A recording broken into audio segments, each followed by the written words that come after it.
अनेक वर्षांपूर्वी श्रीशैल पर्वताजवळील कर्दळीवन हिरव्यागार घनदाट जंगलाने वेढलेले होते. त्या जंगलात एक विशाल वटवृक्ष उभा होता. त्या वटवृक्षाखाली एक महान योगी अनेक युगांपासून तपश्चर्येत लीन होता. जगाला माहित नव्हते, पण काळाला माहित होते, करुणेचा अवतार लवकरच प्रकट होणार होता. एक दिवस उद्धव नावाच्या लाकूड तोड्या त्या जंगलात आला. रोजच्या प्रमाणे तो लाकूड तोडत होता. चालत तो त्या विशाल वटवृक्षाजवळ येऊन पोहोचला. क्षणभर तो थांबला. हा वटवृक्ष तोडावा की नाही, मनात विचारांचे वादळ उठले. वटवृक्षावर त्याने कुऱ्हाड उगारली आणि ती जोरात झाडावर आदळली. क्षणातच चमत्कार घडला.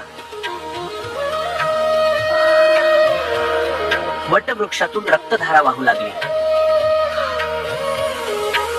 उद्धव भयभीत झाला.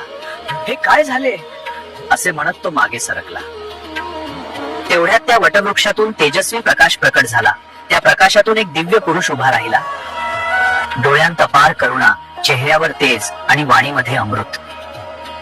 ते होते श्री स्वामी समर्थ महाराज.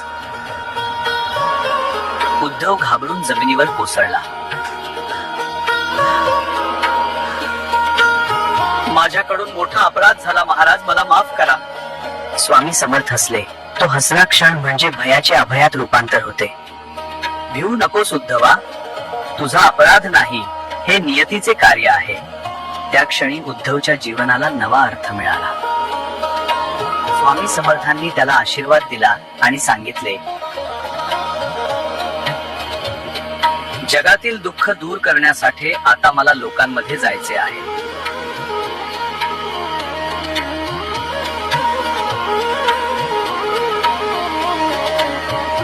त्यानंतर स्वामी समर्थांनी भारतभर भ्रमण केले.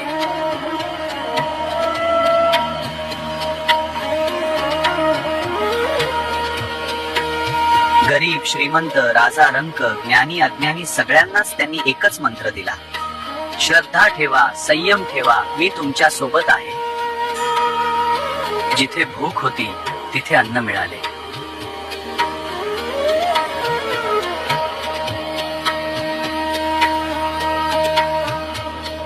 जिथे वेदना होत्या तिथे शांती मिळाली.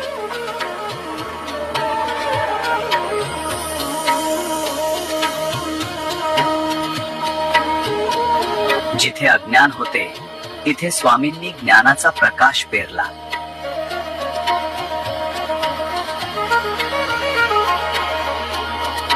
अखेर स्वामी समर्थ अक्कलकोटला स्थिरावळ.